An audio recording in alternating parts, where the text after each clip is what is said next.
Meus irmãos, graça e paz a todos, estamos aqui para mais um vídeo. Nós começamos a mostrar as posições de vários eruditos, de vários comentaristas da Carta aos Romanos. Mostramos aqui a posição do James Dunn, a posição do William Hendrickson, a posição do Douglas Moore, e dessa feita também a posição do Pablo Deiros e agora a posição de João Calvino, dos maiores teólogos de todos os tempos, conhecido aí como a mente teológica da Reforma, juntamente com outros grandes eruditos, outros grandes teólogos, mas Calvino, ele está na história, né? Gostando você dele ou não, ele está na história como um dos grandes teólogos, escreveu vários comentários. Na verdade, os seus comentários eram exposições que ele fazia. Você tem aí a editora Fiel, né? Você pode adquirir os comentários dele, das cartas de Paulo, os comentários dele dos evangelhos, enfim, são maravilhosos. E esse comentário aqui de Romanos é clássico. E nós veremos aqui a posição de João Calvino, o futuro de Israel, segundo João Calvino, baseado em Romanos 11, dos versículos 25 a 27, onde Paulo fala do mistério do povo, ou melhor, do mistério, revela o mistério para nós, falando que o endurecimento vem em parte a Israel, mas esse endurecimento tem prazo de validade, esse endurecimento tem data para acabar, e esse endurecimento vai acabar quando acontecer a plenitude dos gentios, que os eruditos entendem que essa plenitude envolve salvação. Quando o último gentio se converter entre as nações, que nós não sabemos quando, só Deus sabe, Deus vai remover, tá? Vai tirar o véu, vai acabar o endurecimento do povo de Israel, e muitos judeus serão salvos. Nós veremos aqui a posição de João Calvino em relação a Romanos capítulo 11, os versículos 25 a 27. Vamos lá na página 467. 467 está aqui. Nós veremos a posição dele, tá certo? Vamos correr aqui, cadê o tempo? Está aqui, ó, Romanos capítulo 11, versículo 25. Porque não quero, irmãos, que ignoreis este mistério, diz João Calvino. Ele, Paulo, né? Desperta em seus leitores, neste ponto, a maior atenção possível, dizendo que lhes contará um segredo. Ele age assim deliberadamente, pois sua intenção é concluir este tão intrincado assunto com uma afirmação breve e clara. Não obstante, a afirmação que ele faz se revela completamente inesperada. A locução adverbial causal para que não indica seu presente propósito, a qual propõe restringir a insolência dos gentios e impedi-los de vangloriar contra os judeus. Esta advertência era muitíssimo oportuna, pois ela tende a cortar ocasião a que tais pessoas revoltosas causam distúrbios excessivos aos fracos, como se tivessem de vez perdido toda e qualquer esperança de salvação. A mesma advertência não nos é menos proveitosa nesta presente época, de modo que saibamos que a salvação do remanescente de Israel, né, judeu, o qual o Senhor finalmente reunirá para si mesmo, se acha escondida sob o selo do sinete de Deus. Sempre que uma longa espera nos lança ao desespero, lembremos-nos desta palavra mistério. Por meio desta ideia, o apóstolo claramente nos instrui que o modo da conversão desse remanescente, no caso judeu, será único e sem precedente. Portanto, aqueles que tentam medir tal mistério por meio de seus próprios critérios, não vão acertar. Mistério aqui envolve algo que era oculto, que era um segredo e agora está sendo revelado. Não há nada mais perverso do que considerar como incrível algo que não conseguimos ver. O apóstolo chama de mistério porque seria ele incompreensível até o tempo de sua revelação. Todavia, ele nos tem sido posto diante dos olhos, como o fora aos romanos, a fim de que nossa fé se satisfaça com a palavra e nos sustente na esperança até que este evento se concretize de vez, que é a salvação de judeus. E a posição de João Calvino aqui, que eu li lá para vocês, no comentário do William Hendrickson, tá? É um comentário que eu não concordo, né? E depois eu vou explicar por que eu não concordo. Por mais que seja engenhoso, João Calvino foi um grande teólogo, mas não dá para concordar com tudo que ele falou. Veio o endurecimento em parte a Israel. Ele vai explicar. Creio que a expressão em parte não se refere a tempo ou a número, senão que foi usada como a interpreto, no sentido de em certa medida. Era essa a compreensão que ele tinha. Penso que Paulo simplesmente tensionava suavizar uma palavra, endurecimento, que de outra forma soaria por demais áspera. Até não sugere o curso ou a sucessão do tempo, mas significa antes, a fim de que a plenitude dos gentios. O significado, pois, seria que Deus, em alguma medida, cegou Israel de tal maneira que, enquanto rejeitar ele a luz do Evangelho, ela continuará transferida aos gentios, e estes possam aproveitar-se da posse vacante.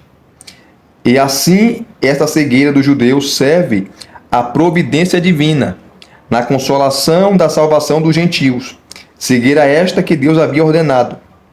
A plenitude dos gentios significa um grande número, porquanto os prosélitos não tinham, até então, se prosélito com os judeus. Prosélito era aquele que era gentio e se convertia ao judaísmo, né? Com judeus, senão em pequeno número, mas que depois houve uma mudança tal que os gentios passaram a formar quase que todo o corpo da igreja. Versículo 26, ele vai comentar. E assim todo Israel será salvo. E aqui eu discordo de Calvino, e vou explicar por quê. Muitos entendem isso como uma referência específica ao povo judeu, e de fato é. Porque Calvino aqui ele erra porque ele desconsidera o contexto. Romanos 11, Paulo vem fazendo a distinção, judeu, gentio, judeu, gentio, judeu, gentios. Tá? E os judeus aqui é os judeus étnicos, é a nação de Israel. Calvino, ele parece que esqueceu do contexto e aplica a expressão todo Israel aqui de forma espiritual, dizendo que todo Israel aqui é a união de judeus e gentios. E não é verdade. Há uma plenitude de Israel, há uma plenitude do povo judeu, que ele fala em Romanos capítulo 11, versículo 12, e há uma plenitude para os gentios, para os povos, as nações, as gentes. E Calvino ignora isso, né? Então vamos lá. Muitos entendem isso como uma referência específica ao povo judeu, como se Paulo houvera dito que a religião lhe seria novamente restaurada, como nos tempos de outrora. Todavia, estendo a palavra Israel para incluir e abranger todo o povo de Deus, judeus e gentios. Aqui ele erra, né? Porque todo Israel aqui será salvo, é o Israel étnico.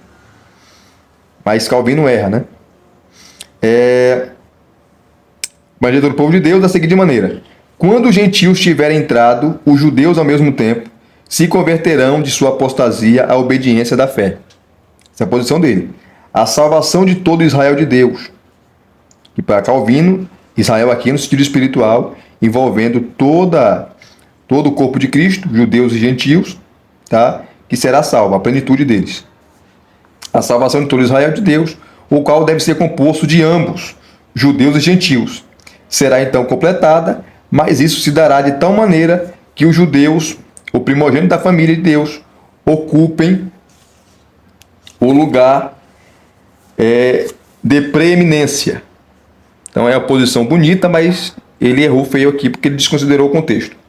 Continuo pensando que esta interpretação é a mais adequada, visto que Paulo queria aqui apontar para a consumação do reino de Cristo, o qual de forma alguma se limita aos judeus, senão que inclui pessoas do mundo inteiro.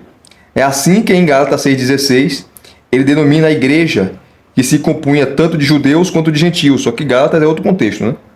O Israel de Deus, confrontando o povo reunido de sua dispersão com os filhos carnais de Abraão, os quais haviam apostatado da fé. Aí vem, ó, como está escrito: ele não está justificando toda a sentença à luz do testemunho de Isaías 59:20, mas somente aquela sentença que afirma que os filhos de Abraão são coparticipantes da redenção. Se considerarmos o ponto de vista de que Cristo lhes fora prometido e oferecido, mas que se privaram de sua graça em razão de o terem rejeitado, as palavras do profeta expressam mais que isso, ou seja, que ainda haveria um remanescente, o qual depois de se haver arrependido, desfrutaria da graça redentora. Paulo, contudo, não cita a passagem de Isaías literalmente. Eis a redação do original: um redentor virá a Sião, e aos de Jacó que se converterem de suas transgressões, diz o Senhor. Não devemos preocupar-nos em demasia com esta questão, porquanto o ponto que deve ocupar nossa atenção é este: quão apropriadamente os apóstolos adaptavam a seu propósito as provas que extraíam do Velho Testamento. Seu intuito era apenas indicar as passagens para que seus leitores se encaminhassem à própria fonte. Além do mais, ainda que nesta profecia a redenção seja prometida ao povo espiritual de Deus, no meio do qual se acham inclusos também os gentios, todavia, visto que aos judeus pertencem a primogenitura, era necessário que aquilo que o profeta declarou fosse cumprido, particularmente neles. O fato de a Escritura chamar de israelitas a todo o povo de Deus aponta para a excelência da nação judaica, a qual Deus preferiu a todas as demais. Isaías, pois, afirma que alguém viria a Sião para redimi-la, visto que ele leva em conta o antigo pacto. Acrescenta ainda que aqueles que se arrependerem de suas transgressões serão redimidos em Jacó. Com estas palavras, Deus explicitamente chama alguns descendentes a si, para que sua redenção fosse eficaz em sua nação eleita e especial. Ainda que a expressão usada pelo profeta, virá a Sião, se ajuste melhor ao seu propósito, o apóstolo não sentiu qualquer escrúpulo em seguir a tradução comumente aceita, ou seja, um redentor virá de Sião. O mesmo se dá com a segunda parte, que na versão de Paulo é: ele apartará de Jacó as impiedades. Eis a tese do apóstolo, visto que o ofício específico de Cristo é reconciliar consigo um povo apóstata que havia quebrado o seu pacto, era suficiente levar em conta só este fato, para que alguma conversão fosse de maneira indubitável, né, esperada dele, e não viesse a perecer todo ele em conjunto. Em outras palavras, Isaías está falando de Cristo, e Paulo aplica aqui a Cristo. Então, não a salvação específica no futuro, né? Cristo já veio, já realizou a expiação, tá? E para o judeu ser salvo, ele tem que crer em Cristo.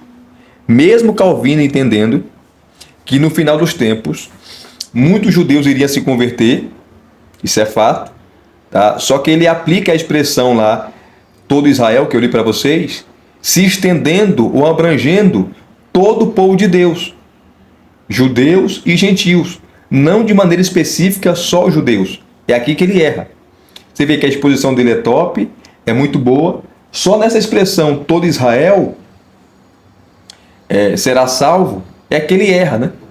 Que ali é o Israel étnico, mas Calvino entende o Israel espiritual, porque para ele a igreja substituiu Israel. Aqui está a posição aliancista, né? Aliancista, que tem essa concepção.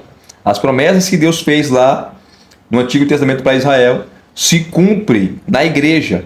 E essas profecias não cumprem literalmente, mas elas se cumprem espiritualmente. Tá? Esse é um dos erros dos nossos queridos e amados irmãos aliancistas.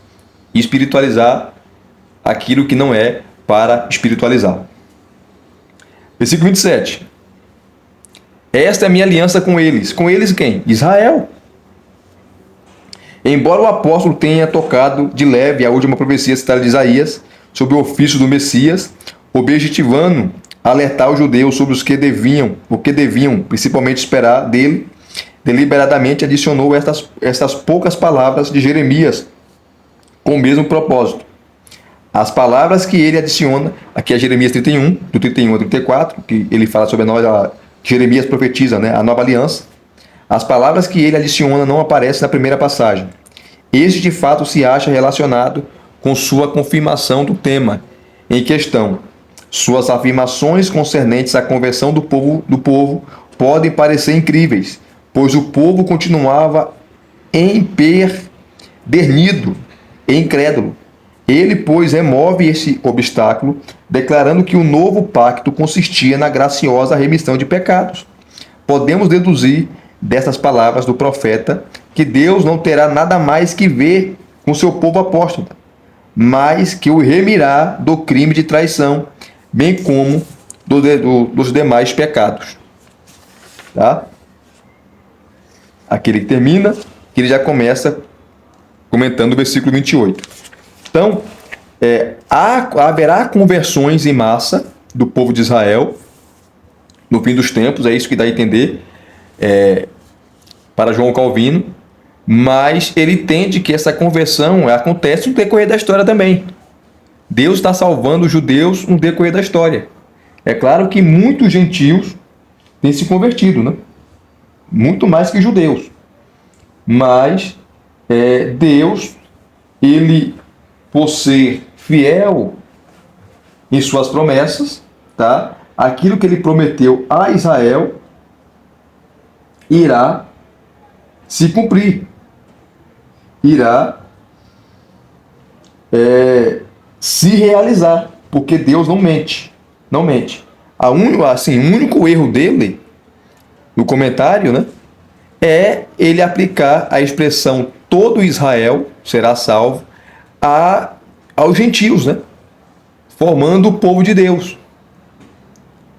Todo Israel será salvo envolve judeus e gentios, formando a comunidade da aliança, a comunidade do povo de Deus, que não é verdade. Ali, como eu falei para vocês, repito, se refere exclusivamente a Israel, porque o contexto de Romanos 11 deixa bem claro sobre isso. Então, está aqui os comentários de João Calvino, tá? Se você concorda com ele, deixa aqui o seu like, né? Ou melhor, deixa aqui os seus comentários. E se você gostou do vídeo, deixa aqui o seu like, deixa aqui os seus comentários, se inscreva no canal se você não é inscrito e acione o sininho para receberem todas as notificações, tá certo? Graça e paz mais uma vez. Muito obrigado a todos. Até os próximos vídeos. Querendo Deus.